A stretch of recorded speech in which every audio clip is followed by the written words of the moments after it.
Mateo capítulo 5, del 1 al 12. Posteriormente, después mi hermana Carmen va a entregar el mensaje. Viendo la multitud, subió al monte y sentándose vinieron a él sus discípulos y abriendo su boca les enseñaba diciendo: bienaventurados los pobres en espíritu, porque de ellos es el reino de los cielos. Bienaventurados los que lloran, porque ellos recibirán consolación. Bienaventurados los mansos, porque ellos recibirán la tierra por heredad. Bienaventurados los que tienen hambre y sed de justicia, porque ellos serán saciados. Bienaventurados los misericordiosos, porque ellos alcanzarán misericordia. Bienaventurados los limpios de corazón, porque ellos verán a Dios. Bienaventurados los pacificadores, porque ellos serán llamados hijos de Dios. Bienaventurados los que padecen persecución por causa de la justicia, porque de ellos es el reino de los cielos. Bienaventurados sois cuando por mi causa os vitupereen y os persigan y digan toda clase de mal contra vosotros mintiendo. Gozaos y alegraos, porque vuestro galardón es grande en los cielos, porque así persiguieron a los profetas que fueron antes de vosotros. Amén y amén. Hermana Carmen.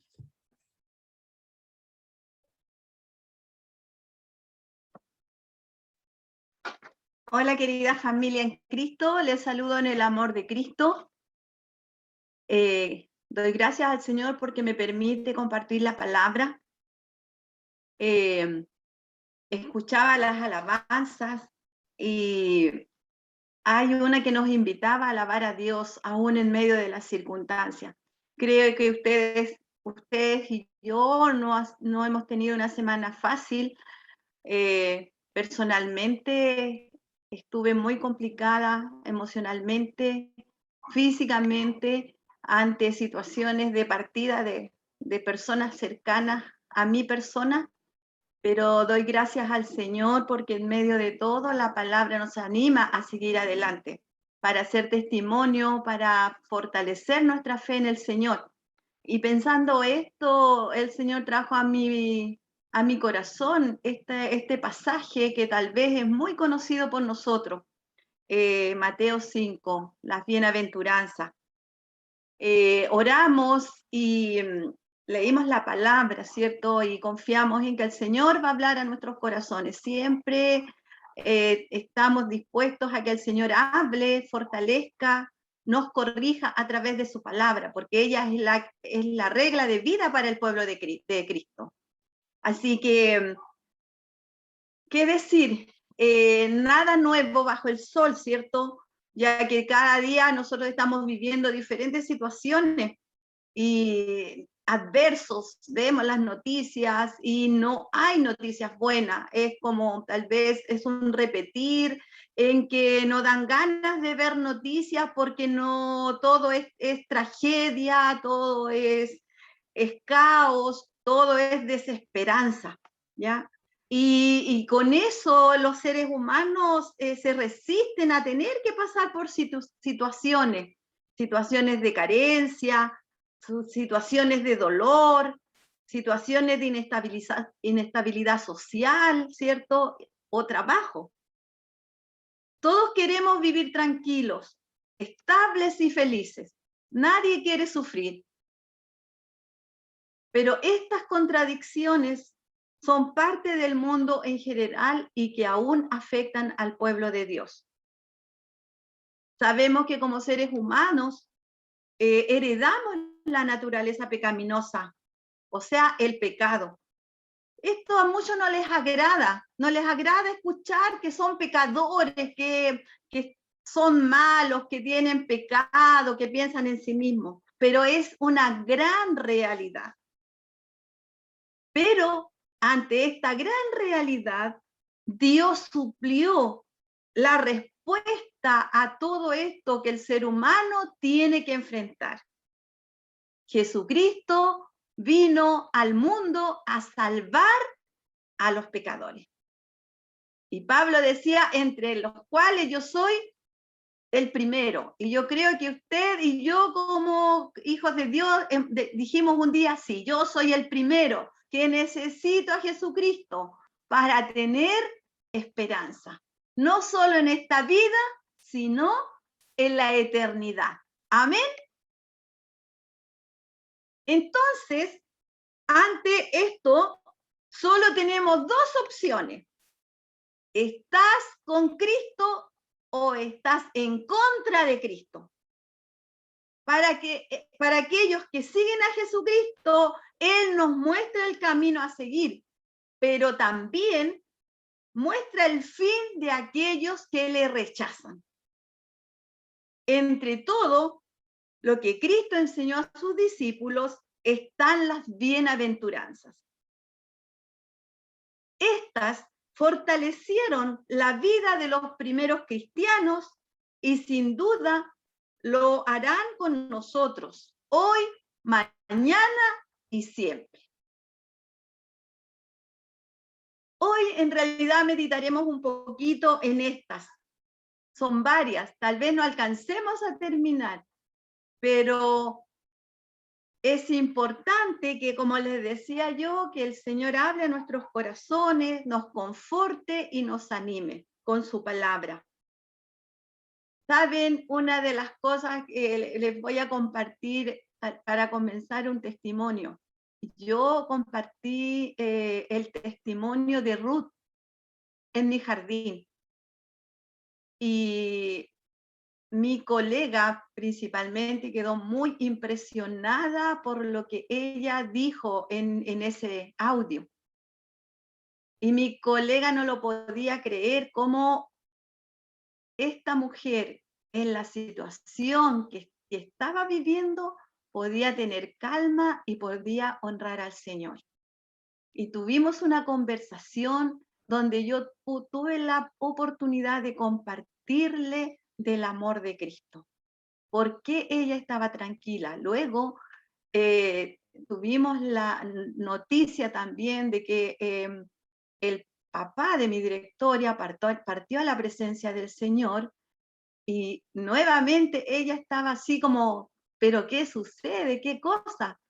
Y nuevamente seguimos hablando. El Señor le dio la oportunidad a ella de escuchar palabra del Señor y yo pude seguir fortaleciendo su vida, animándola y contándole lo que el Señor hacía en nuestras vidas en situaciones tan de tristeza, de dolor.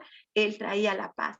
Y yo no dudo de que ella está cerca, como decía, de encontrar al Jesucristo como el Señor y Salvador de sus vidas.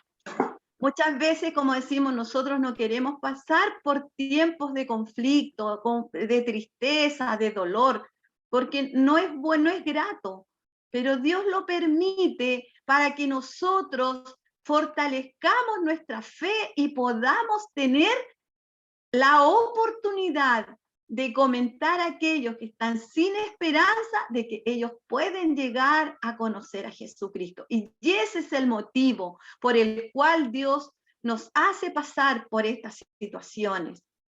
Así que aquí en las bienaventuranzas se ve como una contradicción, o sea, es como cuanto más sufras, más feliz debes ser. Y esto es lo que no entiende el mundo, como que para ser feliz hay que sufrir, no lo entienden. Pero nosotros sí, nosotros lo entendemos, ¿cierto? Entonces, ¿por qué? Mire, la palabra bienaventurado viene del griego Makarios, ¿ya? Que significa felicísimo, supremamente dichoso, es lo más óptimo, lo más elevado, ¿ya? El ser bienaventurado. En general, una bienaventuranza califica al poseedor de la cualidad de como digno de felicidad. La bienaventuranza en la Biblia es un género literario con más de un centenar de ejemplos, tanto en el Antiguo Testamento como en el Nuevo, ¿ya? Se dice que también se usaron en los escritos de Egipto, ¿ya? Por tanto, esto debe alegrar nuestro corazón. O sea, nosotros debemos considerarnos bienaventurados, dichosos, por las situaciones que vivimos, ¿ya? Y ¿saben lo importante? Que Dios, Jesús ahí les da una explicación. O sea, ustedes sean felices cuando estén en esta situación porque nos da un motivo que es supremo, que es mucho mayor, ¿ya? Y aquí también puedo decirles que la palabra española, bienaventuranza, delata su origen. Contiene la palabra ventura, que indica que es algo que depende de las circunstancias cambiantes de la vida. Algo que la vida puede dar, pero puede igualmente destruir, ¿ya? Por ello, la felicidad del mundo depende de los factores externos que lo rodean. Pero cuando su seguridad es quebrantada, esta desaparece. ¿Se dan cuenta? Hay una diferencia en el vocablo. Ya aquí en la parte española habla de tener y de quitar. Pero bíblicamente es, aunque no tengamos nada, el gozo, la felicidad permanece, porque está fundada en lo eterno, está fundada en Dios, no en las cosas que nosotros vemos, ¿ya?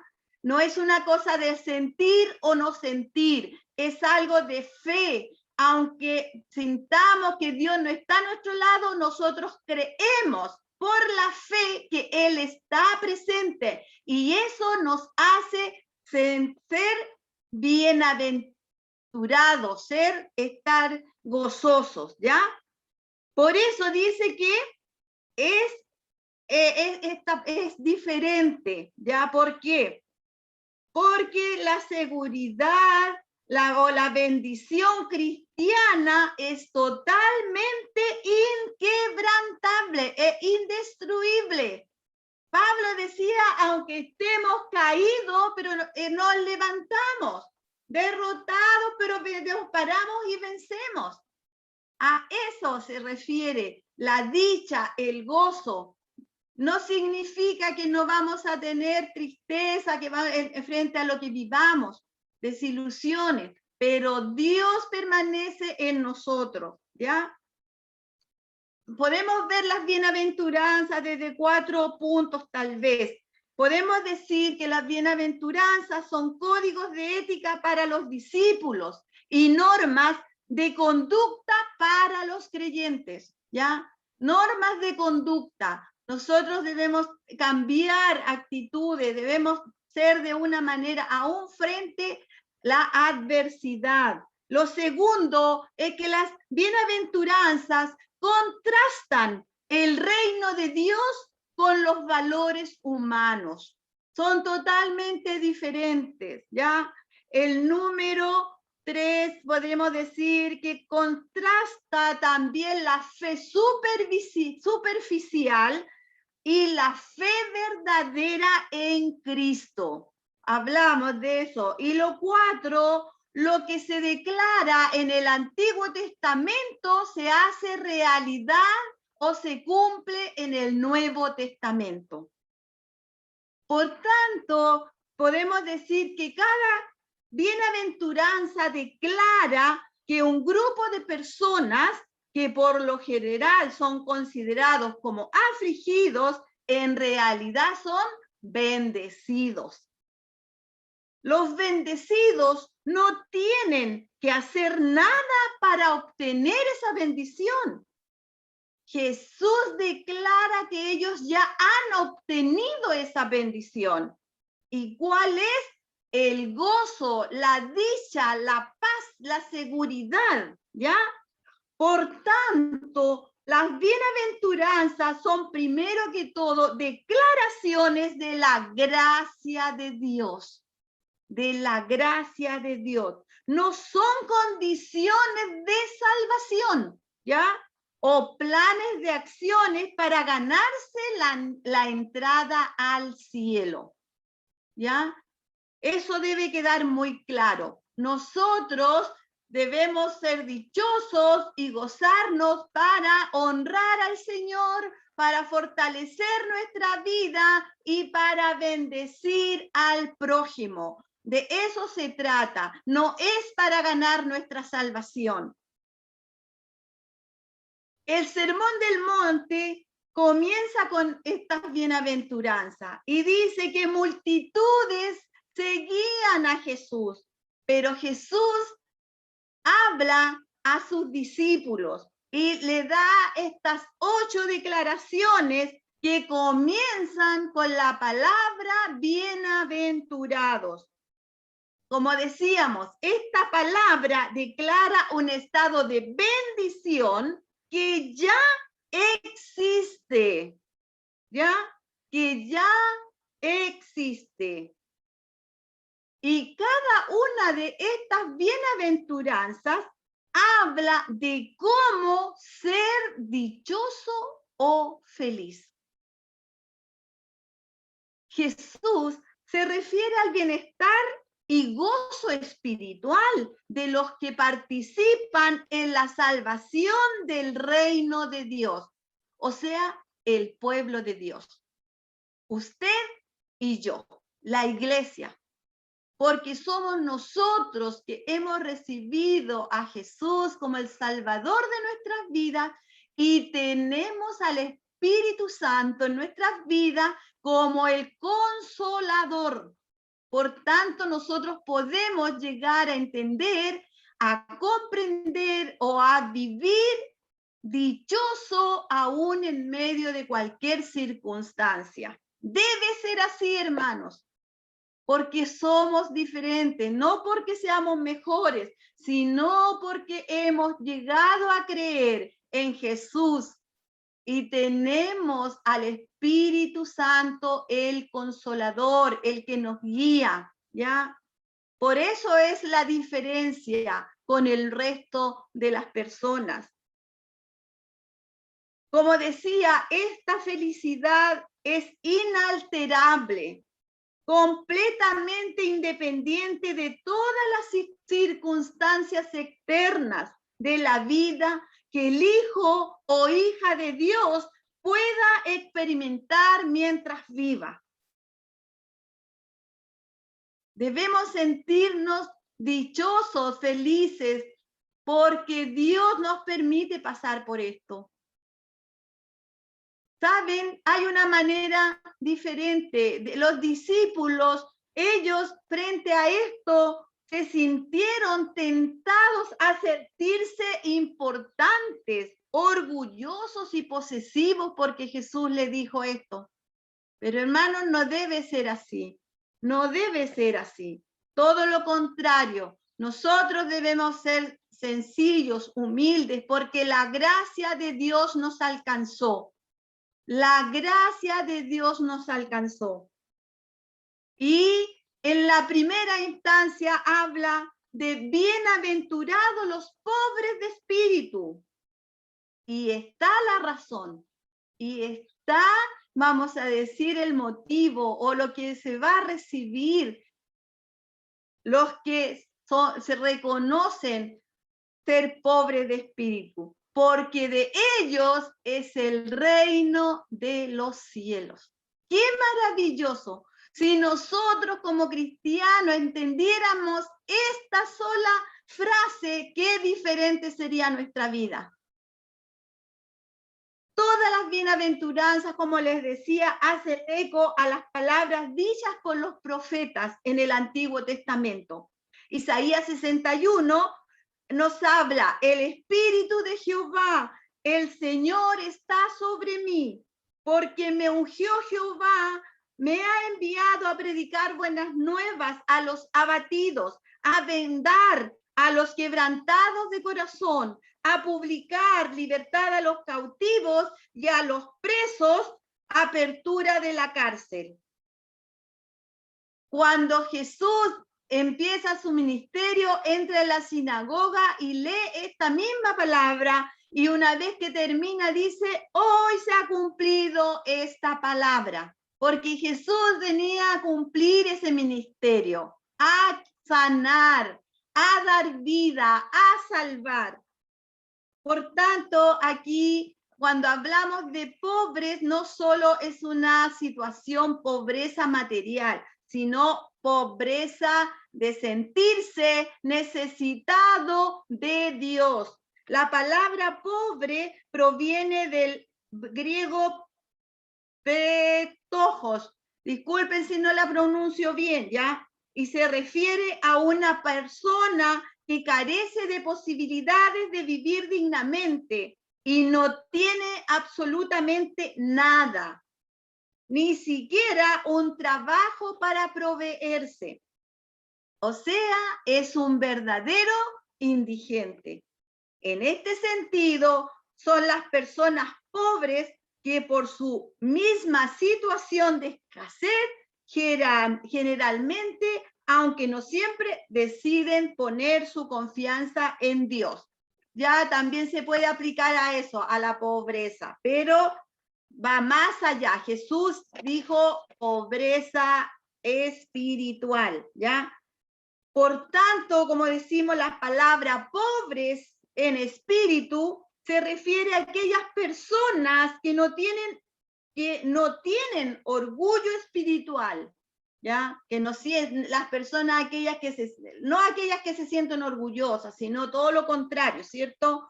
Que no dependen de sí mismos, sino que ponen toda su confianza en Dios para vivir. En la Biblia siempre tiene en gran estima a los pobres. O sea, Dios no se olvida de los pobres materialmente, sino que en toda área. Pero Jesús está diciendo que son felices aquellos desposeídos que no confían en sí mismos, sino que han puesto su confianza en Dios. Por tanto, aquí de repente uno dice, no, que los pobres físicamente van a ganar el cielo porque no tienen nada. No se trata de eso, sino que habla de pobres de espíritu, tanto pobres materialmente o como aquellos que tienen mucha riqueza. Pero si no se sienten necesitados de Dios, no pueden ver el reino de Dios, dice la palabra, sino que ambos grupos tienen que reconocer a Jesucristo como el único proveedor de su salvación, el único que puede llenar el corazón de esa necesidad, como se dice, llenar ese huequito que está vacío. Solo Jesucristo, esté en la situación social pobre o rica, si tiene esa necesidad, debe llenarla Jesucristo.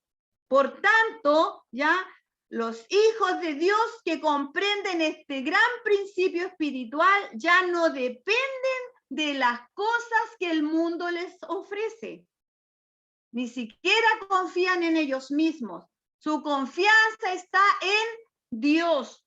No viven aferrados a las posesiones materiales que tienen, ¿ya?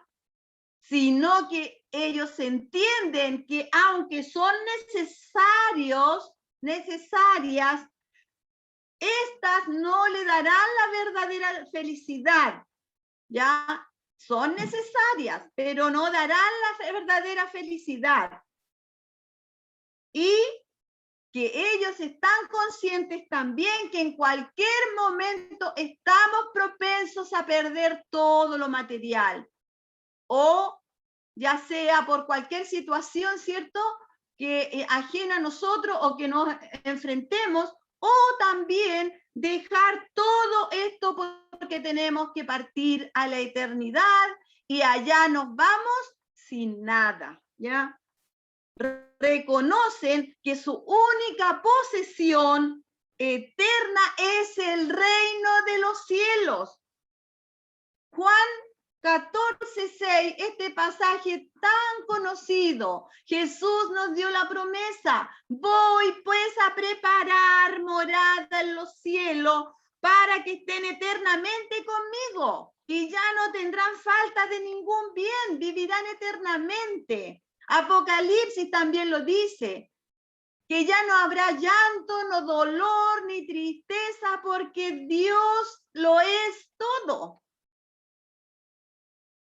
Pero saben, el mundo considera que los verdaderos dichosos son aquellos que son más fuertes, que no necesitan de nadie para vivir, viven confiados en sus riquezas.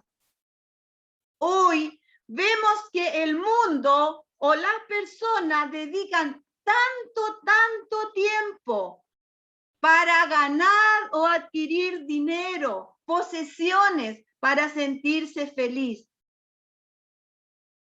Y aún los cristianos podemos caer en eso, cuando al contrario, todo ello está trayendo estrés, endeudamiento, familias quebrantadas, suicidios. Y como les digo yo, lo más triste es que nosotros como pueblo de Dios hemos sido atrapados.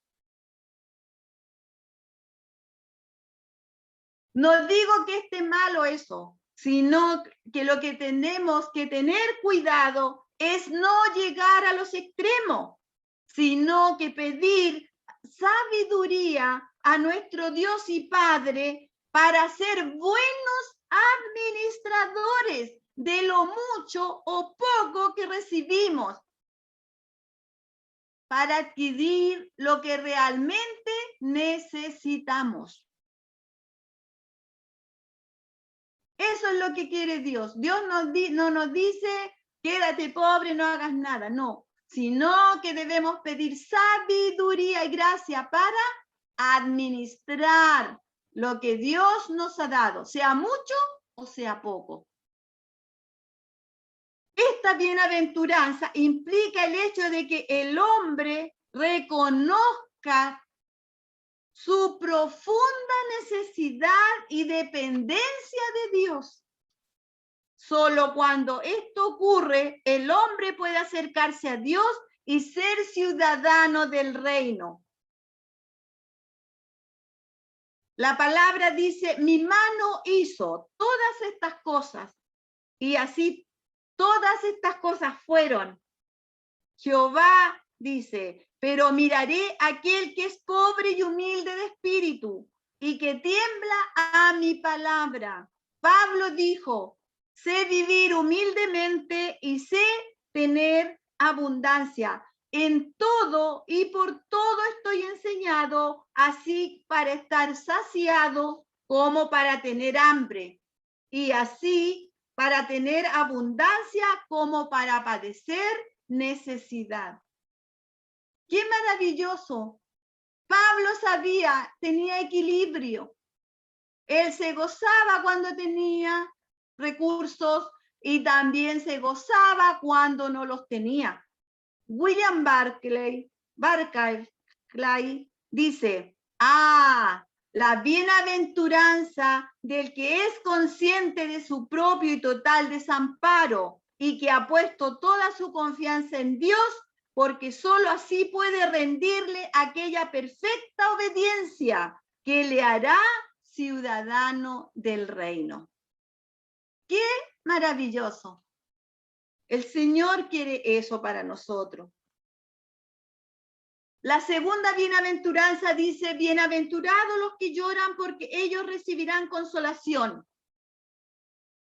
La palabra que aquí se traduce como lloro es penseo, que se traduce como llorar con gran pesar, como cuando se muere un ser querido, llorar por luto, es llorar desde las entrañas, de lo profundo de nuestro ser, ese dolor que no hay cómo consolarlo.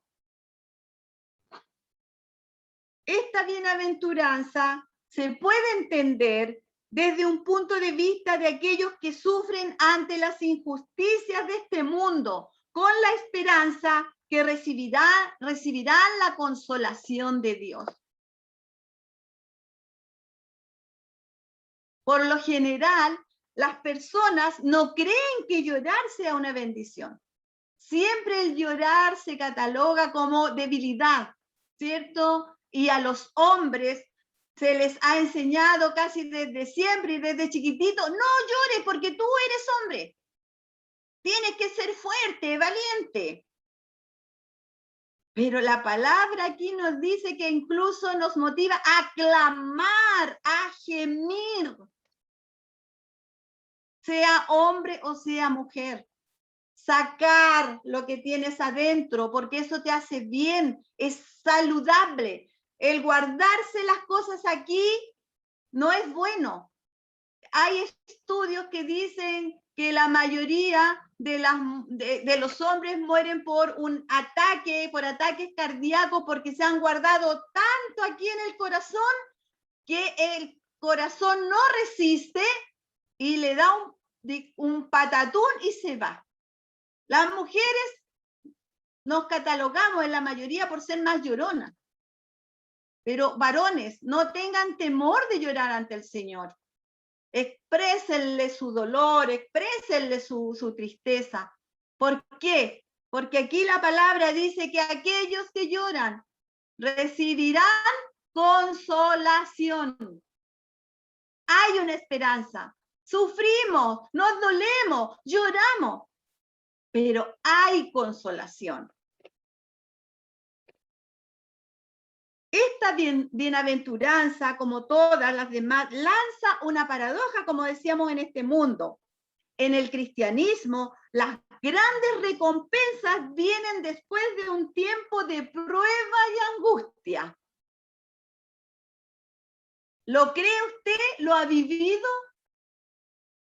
¿Ha estado en situaciones complejas donde ya no puede, pero llora, se entrega al Señor? ¿Y qué viene después? La recompensa. El Señor te levanta, te anima, responde. Y uno dice, sí, realmente valió la pena postrarme ante el Señor y presentarle la causa a Él en primer lugar, porque Él es el que recompensa, no solo trae consolación.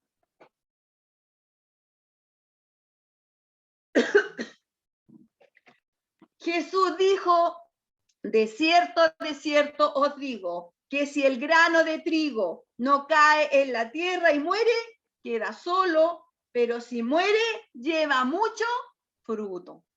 Si la ley de la naturaleza es así, ¿por qué nosotros tenemos que rechazar situaciones de sufrimiento, situaciones de injusticia? De igual manera, son bienaventurados aquellos que lloran por sus propios pecados. Hoy en día, el pueblo cristiano en general no hace esto. Cometemos pecado y nos quedamos tan como si aquí no hubiera pasado nada. Hermanos, tenemos que presentarnos ante Dios cuando nosotros nos demos cuenta que hemos pecado, aún siendo hijos de Dios.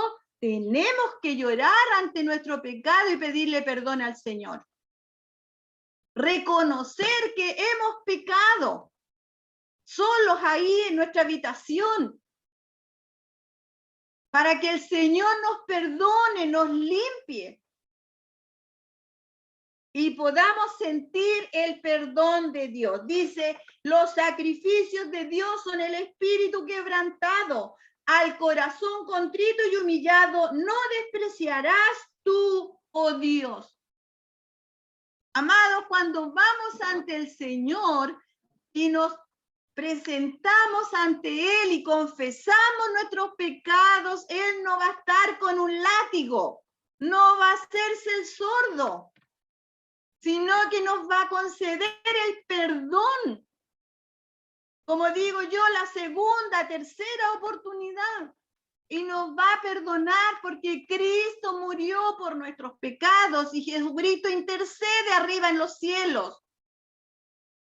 No tengamos temor de confesar nuestros pecados. A veces pensamos que cometí una mentira. Total, no pasa nada. Tenemos que confesar, muchas veces pensamos, tenemos que confesar esos pecados grandes. No, hermano, una mentira que nosotros digamos la tenemos que confesar al Señor. Un enojo que tengamos, tenemos que confesarlo al Señor. Señor, me enojé. Sí, me sentí mal, me ofendió, me enojé. Perdóname y ayúdame a perdonarlo. Ponle tu amor en mi vida para perdonar a esa persona. Como cristianos muchas veces caemos en ese error, pensamos en esos pecados grandes que matan, que roban, grandes cosas. No, hermano. Como pueblo de Dios tenemos que confesar el más mínimo pecado, porque para el Señor, usted y yo sabemos que para el Señor no hay pecados más grandes, pecados más chicos. Para el Señor el pecado es pecado. No caigamos en la trampa del enemigo. El enemigo nos susurra, no, si fue una cosita pequeña, no te preocupes. No, hermanos, para Dios el pecado es pecado y tenemos que confesarlos. Hoy en día la iglesia está muy tranquila y no debe ser así. Tenemos que temblar, tenemos que confrontarnos ante Dios, ante el pecado que nosotros cometemos. Y aquí estamos todos, desde los líderes al hermano más sencillo que hace una tarea. Todos por igual. La iglesia no va a crecer, la iglesia no va a dar fruto mientras no confesemos nuestros pecados. Dios no puede obrar en una vida con pecado. Por tanto, debemos clamar al Señor que nos perdone y tenga misericordia. Llorar así como David. David se humilló ante el pecado que cometió. Y dijo, ni siquiera soy digno. Y le rogó al Señor, Señor, pequé, perdóname, vuélveme el gozo de tu salvación. Y Dios le escuchó y le restauró. Y muchas veces uno dice, ¿y por qué fue llamado hombre de acuerdo al corazón de Dios? Si cometió pecados, hizo esto. Eso, por esa actitud que David tuvo. Porque se humilló ante el Señor, porque el Señor le perdonó. David reconoció su pecado y fue llamado un hombre de acuerdo al corazón de Dios. ¿Usted quiere ser eso? ¿Quiere ser reconocido como un hombre, una hijo o hija de acuerdo al corazón de Dios? Que el Señor nos ayude a confesar nuestros pecados. Otro motivo por el cual llorar es por los perdidos. Hermanos, hoy en día vemos como iglesia, como el mundo se va sin salvación, sin salvación, sin salvación, y la mayoría de las veces ni nos conmovemos. Si esas personas no conocen a Jesús, van a estar eternamente perdidos. No habrá más oportunidad para ellos. Por tanto, debemos clamar, gemir por los perdidos. Sean familia, sean amigos, sean vecinos, sean enemigos, aún por orar por nuestros enemigos, para que ellos alcancen a Jesús, a conocer a Jesús. Eso es lo que el Señor nos pide. Hoy más que nunca debemos desgastar nuestras rodillas y elevar nuestro clamor al Padre por misericordia, para que se cumpla la promesa. Tú y tu casa serán salvos. Debería ser este nuestro mayor motivo de oración. Es la prioridad, que las almas lleguen a conocer a Jesús. ¿Por qué? Porque hay esperanza hasta el último respiro. Yo siempre digo así, tenemos que aprovechar toda oportunidad hasta el último respiro, tanto de esas personas como el nuestro. Hablar de él, ponernos en el lugar de ellos, empatía, así como cuando nosotros clamamos por alguna necesidad personal. Así debería de ser nuestro clamor por los perdidos. para el mundo. Los dichosos son aquellos que buscan su felicidad en todo lo que este mundo ofrece, en sus fiestas, en sus drogas, en todo aquello que produzca una falsa alegría. Los placeres temporales y falsos de este mundo les engañan, sin saber que el verdadero consuelo para el ser humano se encuentra en un corazón humillado y dolido por el pecado. La primera bienaventuranza denota un estado consciente de necesidad y dependencia hacia Dios, mientras que la segunda expresa las emociones que rigen el comportamiento del que lo experimenta. Esa es una diferencia. Solo cuando el hombre reconoce su bajeza y naturaleza pecaminosa y ésta se expresa a través del llanto y dolor, la consolación del Señor viene a nuestras vidas. Por ello dice, bienaventurados los que lloran, porque ellos recibirán consolación. Esta afirmación nos recuerda la promesa de Jesús cuando dijo que nos enviaría al otro consolador, el Espíritu Santo.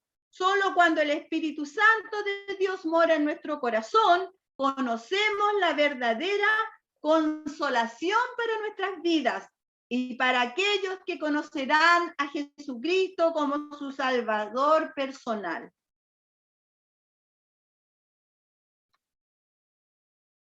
La tercera bienaventuranza habla, bienaventurados los mansos, porque ellos recibirán la tierra por heredad. La palabra manso proviene del griego praus, la cual en ocasiones se traduce como humilde en otras versiones de la Biblia. Realmente, la humildad no era una virtud sobresaliente para los griegos en los tiempos de Jesús. Más bien era una característica que expresaba cobardía o inferioridad, por lo que a nadie le gustaba ser llamado humilde o manso. Y creo que hoy en día eso se repite. Vemos a la gente que dice, no, a mí nadie me pasa a llevar, yo defiendo mis derechos, que vienen aquí, que acá y toda la cosa. ¿O no? Si no, vea cómo está el mundo. A nadie le cuesta, yo tengo una frase, y no sé si está de acuerdo conmigo, a nadie le gusta agachar el moño. No, ¿quién me va a pasar a llevar ese si es menos que yo? Mire, buscamos motivos, razones para no, y nos paramos ahí. Nadie me hace esta. Jesús dijo que deberíamos de ser mansos. Y aquí yo creo que hay varios que van a recordar que a nosotros se nos enseña a ser mansos, pero no, ¿quién lo dice? Mensos, ¿cierto? Que son totalmente diferentes. Mansos, pero dice que ellos, miren qué interesante, dice, los mansos heredarán la tierra y se recrearán con abundancia de paz. Algo que se necesita mucho hoy en día. Jesús nos enseña tantas cosas, ¿ya? Y ellos habla en el Salmo 37, 11, habla de esto. Miren, en el hebreo la palabra manso es anab, la palabra que se usaba para referirse a los afligidos y desposeídos, cuya única esperanza estaba en Dios. ¿Se dan cuenta la diferencia? Esos eran los que no tenían, solo tenían que acudir al Señor porque no había otra cosa. Pero ¡qué maravilloso! Acudir a la fuente, ¿cierto? Dice que Jesús dice los bienaventurados a estos que la sociedad puede llamar los desposeídos o desgraciados. La sociedad hoy en día los mira así, no los toma en cuenta, pobrecitos ellos. No, ellos no merecen. En vez de que la sociedad les ayude, les tira más tierra, les da menos posibilidades, ¿cierto? Cuando Jesús dijo que teníamos que bendecir a estos, como dice aquí la palabra, desposeídos, desgraciados, ¿ya? Aquellos que no obtenían la gracia de las personas. En el fondo, eso es desgraciado, sin gracia, que no tenían el apoyo de nadie. A eso se refiere que los desgraciados, sin apoyo de nadie, estaban ahí, solos, tenían que subsistir, arreglárselas como podían, y muchos morían en el intento. Y aquí Jesús dice que aquellos que son considerados desposeídos, dice, recibirán la tierra por heredad. Qué lindo. Hay una esperanza en Jesús. Siempre va a haber una esperanza, estemos en la situación que estemos. Jesús es la solución a todo. Todo el que acude a Él en cualquier situación va a tener la respuesta de Jesús. Los ricos y poderosos pueden llamarse dichosos porque creen que tienen su existencia segura en este mundo, al creerse dueños de todo lo que tienen. Pero los verdaderos dichosos son los mansos que esperan en Dios y su herencia. En el Nuevo Testamento hay dos palabras que se usan para describir la virtud de la humildad y aparecen juntas en el verso que dice: llevad mi yugo sobre vosotros y aprended de mí, que soy manso y humilde de corazón, y hallaréis descanso para vuestras almas. ¿Cierto? Qué lindo. Jesús es nuestro mayor ejemplo. Manso, humilde, teniendo o siendo Él el rey de todo el universo, el creador, el que gobierna. Él dijo: yo soy manso, soy humilde, aprendan de mí, siendo el dueño de todo. Soy manso y humilde. Y vengan, lleven su yugo, atrévanse conmigo.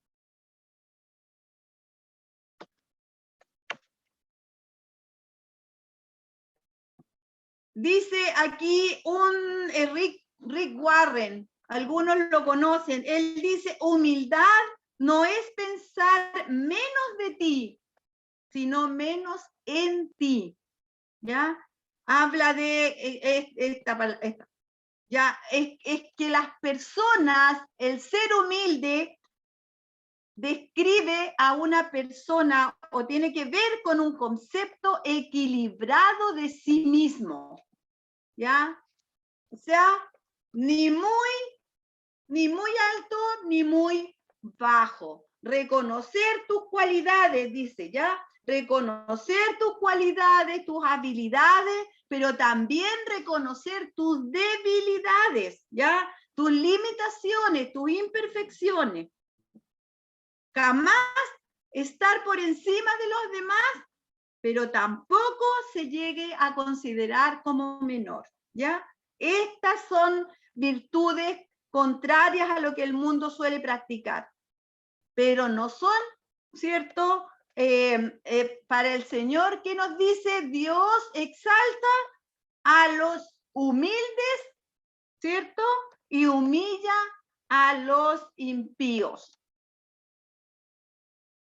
Entonces, hay una esperanza. Nosotros, como hijos de Dios, vamos a heredar la tierra, pero Jesús nos habla de un cielo nuevo y una tierra nueva.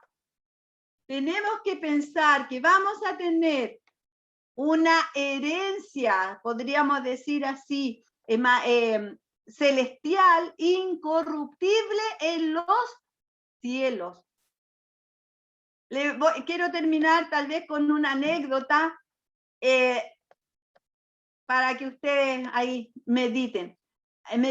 Siempre me ha pasado, es como curioso, que siempre cuando paso por algún lugar y veo una casa y digo, padre, esta casa sí que me gustaría porque está en buena ubicación para mis proyectos, para esto otro. Cuando hay una casa así que dices con un gran letrero, se vende, ¿ya?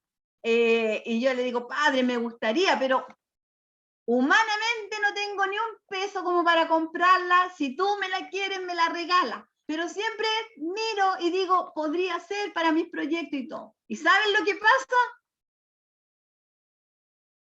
Esa casa, cuando paso nuevamente por ahí, se ha vendido. Es como curioso. Y yo digo, no, papá, ya, listo. Después nuevamente, veo otra casa así, lo mismo. Pero el Señor, yo le digo, ya, no sé, tengo que esperar entonces mi propiedad, mi herencia en los cielos, porque no es chiste. Me ha pasado varias veces con varias casas que he visto que se vende y se venden, cuando paso se venden. Y eso, pero doy gracias al Señor porque eso no me quita el deseo y espero en el Señor. Si Él me va a querer dar un nuevo hogar en otro lugar, gloria a Dios. Pero si no, también gloria a Dios, porque dice que nosotros, dice, bienaventurados los mansos, porque ellos heredarán la tierra, aquella tierra nueva, aquella tierra hermosa, donde no tendremos falta de ningún bien. Estimados, estimadas, en beneficio de, quiero decirles que tal vez vamos a seguir estudiando o viendo estas bienaventuranzas. Pero quiero tal vez concluir en algunas cosas.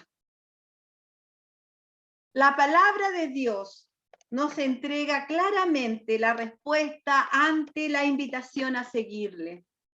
Tenemos que negarnos a nosotros mismos. Esto no significa que Dios nos quiera hacer sufrir de gusto, sino que Él quiere mostrar su gloria en nosotros, fortalecer nuestra fe, que sirvamos a Dios, al Dios real, vivo, pero también que Él va a estar con nosotros en todas las circunstancias que vivamos. Dios quiere glorificarse, Dios quiere fortalecer nuestra fe y Dios quiere que... Lo segundo, que debemos gozarnos en medio de las pruebas para seguir adelante y ser testimonio vivo a los que no creen. Una tercera cosa es dejar de quejarnos, molestarnos por estar viviendo situaciones que no queremos. Hay personas que están en peor situación, no tienen a Cristo en sus vidas y van a la eternidad o a la condenación eterna. Amados, que el Señor nos anime, que el Señor nos ayude y cuando enfrentemos estas situaciones, que nos gocemos aún cuando estemos llorando, pero que salgan palabras de gratitud a nuestro Dios, que sigamos adelante para bendecir a otros que nos necesitan. El mundo necesita una iglesia diferente, una iglesia fuerte, una iglesia diferente, una iglesia que esté ahí presente para que ellos puedan llegar a conocer a Jesús. Para que el mundo conozca a Dios y a Jesucristo, a quien Dios ha enviado, para que tengan la vida eterna. Nosotros ya la tenemos, pero tenemos que guiar a otros al camino, ¿ya? Y si tenemos que pasar por estas situaciones, no importa, gocémonos, gocémonos, gocémonos en el Señor, porque tenemos la esperanza. Que el Señor nos ayude. Amado buen Dios, te damos gracias por tu palabra, gracias por bendecirnos, gracias por animarnos, Señor amado. Hay situaciones en las cuales, Señor, nosotros no entendemos, no comprendemos, Padre, por qué tenemos que padecer, por qué tenemos que sufrir, Señor amado.